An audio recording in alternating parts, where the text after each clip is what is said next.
Today நம்ம cauliflower மிளகு வறுவல் எப்படி செய்யலாம் அப்படின்றத பார்க்கலாம். வாங்க வீடியோக்குள்ளே போகலாம். இப்போ எண்ணெய் சூடானதுப்பா கொஞ்சமாக சோம்பு போட்டுக்கோங்க. இப்போ நம்ம சின்ன வெங்காயம் கட் பண்ணி வச்சுருக்கோம்.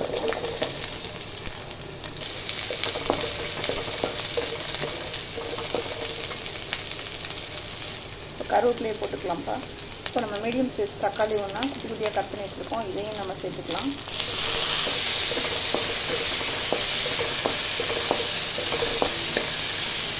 இப்போ கொஞ்சமாக தேவையான அளவு உப்பு மட்டும் சேர்த்துக்கலாம்ப்பா.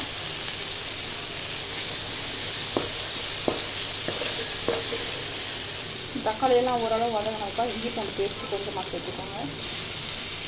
இதோட கொஞ்சமாக கரம் மசாலா சேர்த்துக்கோங்கப்பா. இப்போ நம்ம வேக வச்ச காலிஃப்ளவரை சேர்த்துக்கலாம்.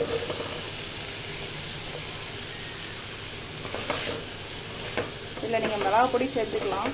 ஆனால் இது பெப்பரில் இருக்கிற காரமே அதிகமாக இருக்குன்றதுனால நான் மிளகாத்தூளை வந்து ஸ்கிப் பண்ணிட்டேன்ப்பா. உங்களுக்கு வேணும்னா சேர்த்துக்கோங்க.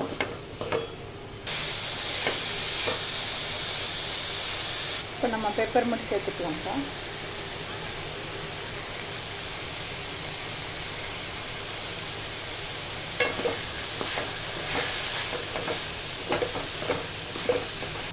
அவ்வளோதான் ஃப்ரெண்ட்ஸ், காலிஃப்ளவர் மிளகு வறுவல் வந்து ரெடி ஆகிடுச்சு.